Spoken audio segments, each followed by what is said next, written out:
Infertile couples या निसंतान दंपति, इसमें अगर मेल फैक्टर इनफर्टिलिटी है तो इसका कॉमनेस्ट कारण होता है low sperm count. Medical term में इसको ओलिगोस्पर्मिया कहते हैं। सेक्सुअल फंक्शन नॉर्मल है, सेक्स की फ्रीक्वेंसी अच्छी है, सेक्सुअल डिज़ायर अच्छी है, परंतु रेगुलर सेक्स करने के बावजूद भी 1 साल से ऊपर हो गया है, बच्चा नहीं हो रहा और सीमेन एनालिसिस के अंदर आया है कि स्पर्म्स की क्वालिटी, शुक्राणु वो काफ़ी कम है। ये एक बहुत ही कॉमन कारण है इनफर्टिलिटी का। तो इस वीडियो में हम लोग ओलिगोस्पर्मिया या लो स्पर्म काउंट के बारे में बात करते हैं और कैसे हैंडल करना है सिचुएशन को। ये एक उन कपल्स के लिए गाइडेंस वीडियो है। नमस्कार, मेरा नाम डॉक्टर सुमित है। मैं एक यूरोलॉजिस्ट, एंड्रोलॉजिस्ट और किडनी ट्रांसप्लांट सर्जन हूँ। मैं यूरोलॉजी डिपार्टमेंट का डायरेक्टर हूँ शेल्बी इंटरनेशनल हॉस्पिटल गुरुग्राम में। इनफर्टिलिटी का इंसिडेंस अगर आप नोटिस करेंगे कि पहले इतना ज़्यादा नहीं था, ओवर टाइम ये बढ़ता जा रहा है। क्या कारण है इसका? पॉसिबली कॉमनेस्ट कारण है लाइफस्टाइल चेंजेस। काफ़ी बीमारियां, diabetes, high blood pressure, allergies, thyroid की problem and infertility, these all to some extent lifestyle के कारण है। Poor lifestyle choices. स्ट्रेस बहुत ज़्यादा है, चाहे जॉब का हो, चाहे पर्सनल स्ट्रेस हो, बहुत ज़्यादा ड्रिंकिंग और स्मोकिंग हो गई है लाइफ के अंदर, आपकी फूड चॉइसेस सही नहीं है, सब स्पर्म काउंट को अफेक्ट कर सकती हैं। तो एक एक करके बात करते हैं कारणों की और उसके निदान की। पहली चीज़, एक सिंगल स्पर्म काउंट अगर लो आई है तो प्लीज़ डिसहार्टन मत हो। ये मैंने देखा है कपल्स को, वो इतने ज़्यादा स्ट्रेस में आ जाते हैं कि मेरी ओपीडी में आके दे स्टार्ट क्राइंग कि भैया लो स्पर्म काउंट है और मुझे बोल दिया है डायरेक्टली या तो आईवीएफ के लिए जाओ या बच्चा अडॉप्ट कर लो, संतान नहीं हो सकती। ऐसा गलत है। पहली चीज़ समझने वाली ये है कि अगर सीमेन टेस्ट देने से 3 महीने पहले आपको तेज़ बुखार या कोई वायरल इलनेस हुई है तो टेम्पररी स्पर्म काउंट कम हो सकती है। अगर बहुत ज़्यादा स्ट्रेस से निकले हैं, टेम्पररी स्पर्म काउंट लो हो सकती है। तो कुछ मॉडिफिकेशन करने से संभवतः स्पर्म काउंट बेटर हो जाएगी। तो डरिए मत। अगर एक सिंगल रिपोर्ट है, आप थोड़ी लाइफस्टाइल चेंजेस कीजिए, डाइटरी हैबिट्स अच्छी कीजिए, संभवतः रिपोर्ट बेहतर आ जाएगी। स्ट्रेस नहीं लेना। परसिस्टेंटली लो स्पर्म काउंट आ रही है, कोई बुखार नहीं हुआ है, सीमेन एनालिसिस मल्टीपल टाइम्स करा लिया, तो अब क्या क्या करना है? पहली चीज़, स्पर्म काउंट लो है तो एक प्लीज़ एंड्रोलॉजिस्ट या यूरोलॉजिस्ट को विजिट कीजिए जो चेक कर लेगा कि ऐसी कोई एंटिटी या मेडिकल कंडीशन तो नहीं है जो टेस्टिस को स्ट्रेस में डाल रही है। जैसे आपने अगर मेरा पिछला वीडियो देखा होगा, वेरिकोसील के बारे में मैंने बात की थी। वेरिकोसील के चलते काफ़ी बार स्पर्म काउंट कम हो जाती है, स्पर्म डैमेज होने शुरू हो जाते हैं। सेकेंड कॉमन कारण होता है लुक एट योर सेल्फ। काफ़ी बार मरीज जब मेरे पास इस तरीके की समस्या को लेके आते हैं, मैं उनसे सबसे इंपॉर्टेंट एक सवाल पूछता हूँ और आपसे भी यही पूछता हूँ कि आप कोई एक ऐसी चीज़ बताइए जो डेली करते हैं ताकि स्वास्थ्य अच्छा रहे। 90% लोग कहते हैं भाई ऐसी कोई तो चीज़ है नहीं जो हम डेली करते हैं। तो जब आप अपने स्वास्थ्य का ध्यान देंगे ही नहीं तो शरीर साथ कैसे देगा? स्वस्थ रखना इसको बहुत ज़रूरी है। तो डेली हैबिट्स अच्छी वाली अडॉप्ट कीजिए, जिनके बारे में एक एक करके बात करेंगे। सबसे पहले, look at yourself in the mirror. Are you looking good? Are you looking healthy? आप ओवरवेट तो नहीं है?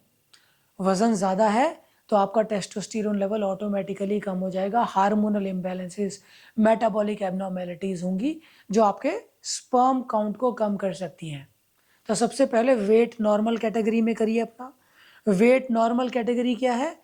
आपकी हाइट इन सेंटीमीटर -100।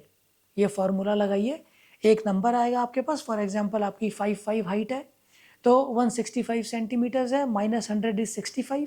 आपका वजन 65 kg होना चाहिए। चलो प्लस माइनस 4-5 किलो कर लीजिए, लेकिन इस रेंज में होना चाहिए। ज़्यादा है तो इसको डेफिनेटली कम कीजिए। दूसरी चीज़, regular exercise. I can not emphasize this enough. और एक्सरसाइज भी इन स्ट्रक्चर्ड वे जो आपके overall body health, cardiac health और रेस्पिरेटरी हेल्थ को अच्छा करें, जो होती है कार्डियक एक्सरसाइजेस। तो रनिंग, साइकिलिंग, स्विमिंग, ये सारी एटलीस्ट 30-35 मिनट्स हर दिन करनी है। इसके अलावा वेट लिफ्टिंग भी कीजिए, वो भी बहुत अच्छी एक्सरसाइजेज है, परंतु कार्डियक एक्सरसाइजेज ज़्यादा इन्फ्लुएंस करती हैं, आपको वेट लॉस में मदद करती हैं। अगर आप फैट लॉस करने की कोशिश कर रहे हैं, मेरे पिछले वीडियो को रेफर कीजिए जिसमें मैंने फैट लॉस का फॉर्मूला बताया हुआ है। Correct exercises for the right duration. Second चीज़, अपने हाइड्रेशन का ध्यान रखिए। ऑक्सीडेटिव स्ट्रेस हमारे शरीर में बहुत होता है, रेगुलर डिटॉक्स होते रहना चाहिए। 24 घंटे में मिनिमम 5 लीटर पानी पीजिए। अगर आपको कोई हार्ट की प्रॉब्लम या किडनी की प्रॉब्लम नहीं है तो 5 लीटर पानी पीजिए। यूरिन का कलर देखते रहिए, यूरिन को कभी भी येलो मत होने दीजिए। It should be as clear as drinking water. तीसरी चीज़, अपनी डाइट में जितने ज़्यादा अनकुक्ड फूड रखेंगे उतना अच्छा रहेगा। फॉर एग्जांपल सैलड ले लिया, बॉयल कर सकते हैं, बॉयल करके सैलड्स ले लिया, रॉ सीड्स ले लिए। जितने ज़्यादा कलरफुल फूड आइटम्स होंगे आपकी डाइट में, जैसे आपने ब्रोकली ले ली ग्रीन कलर के लिए, आजकल लेट्यूस आता है पर्पल कलर का, कैप्सिकम आते हैं जो येलो और रेड कलर के होते हैं। सो ये सारे मिला के एक सैलेड लीजिए। जितनी भी चीज़ों में ये पिगमेंट या कलर होता है ये बहुत एंटीऑक्सीडेंट रिच होते हैं। And the commonest reason for poor quality sperms is oxidative stress. तो ये सारी डाइटरी प्रोडक्ट्स जो एंटीऑक्सीडेंट्स रिच हैं ये स्पर्म्स की क्वालिटी को बेहतर करेंगे।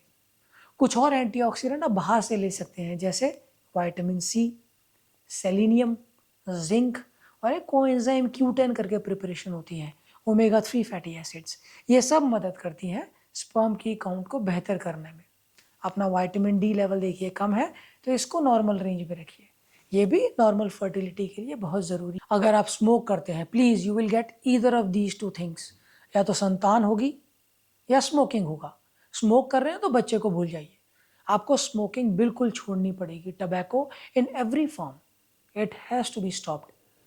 Social drinking it is still allowed in moderation। हफ्ते में 10 दिन में आपने 2 ड्रिंक ले लिए, that is all right, परंतु अति मत कीजिए, because that also damages the liver और जिसके कारण इनफर्टिलिटी की समस्या हो सकती है। अपनी लाइफ में स्ट्रेस को कम कीजिए। कई लोग बोलते हैं जॉब ऐसी है मेरी, मैं 7 बजे जाता हूँ, रात को 12 बजे आता हूँ, मेरे पास टाइम ही नहीं है। तो भाई या तो आप ऐसी नौकरी छोड़िए या जाके फर्मली अपने एम्प्लॉयर से बात कीजिए that I need time for my self. इतना स्ट्रेस ठीक नहीं है। स्ट्रेस से स्ट्रेस डायबिटीज़ करके समस्या होती है, बीपी बढ़ता है, कार्डियक प्रॉब्लम्स होती है, हार्ट अटैक्स होते हैं, इनफर्टिलिटी होती है। स्ट्रेस इतना होना चाहिए जो मैनेज हो सके, उसके बियॉन्ड स्ट्रेस अगर है तो you have to change your job. अपने लिए एटलीस्ट 1 घंटा डेली आपको मिलना ही मिलना चाहिए। अगर ज़्यादा स्ट्रेस हो रहा है, हैंडल नहीं हो रहा, आपकी पर्सनैलिटी ऐसी है कि यू आर टू एंशियस, बहुत ज़्यादा सोचते हैं, मेडिटेशन कीजिए। डेली मॉर्निंग 10 मिनट बैठ के मेडिटेशन करो, ट्यूटोरियल देख लो मेडिटेशन कैसे करना होता है। Spend 10 minutes meditating to control your mind.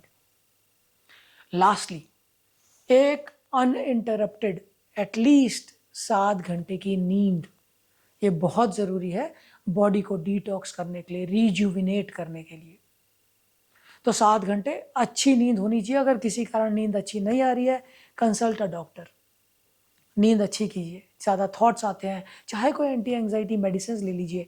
Natural supplements होते हैं, अश्वगंधा एंड मैग्नीशियम, ये दोनों रात को सोने से पहले लेंगे तो आपकी नींद ज़्यादा काम होगी, अनइंटरप्टेड होगी। तो ये वाली सारी चीज़ों का अगर आप ध्यान रखेंगे तो आपकी स्पर्म की काउंट ऑटोमेटिकली काफ़ी हद तक बढ़ जाएगी।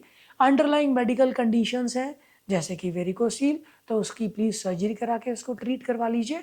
तो ये भी 70% केसेस में स्पर्म काउंट को बेहतर कर सकते। स्पर्म काउंट कम है तो प्लीज़ एंग्शियस मत होइए, डरिए मत, एप्रोप्रिएट मेडिकल एडवाइस लीजिए।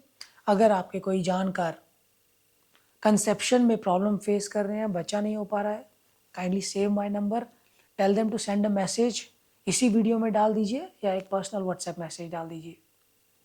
हम लोग रेगुलर हेल्थ अपडेट्स इस चैनल में डालते रहते हैं। आप चैनल को सब्सक्राइब कर लीजिए ताकि कुछ मिस ना हो जाए। वीडियो पसंद आया तो लाइक का बटन दबाइए। धन्यवाद।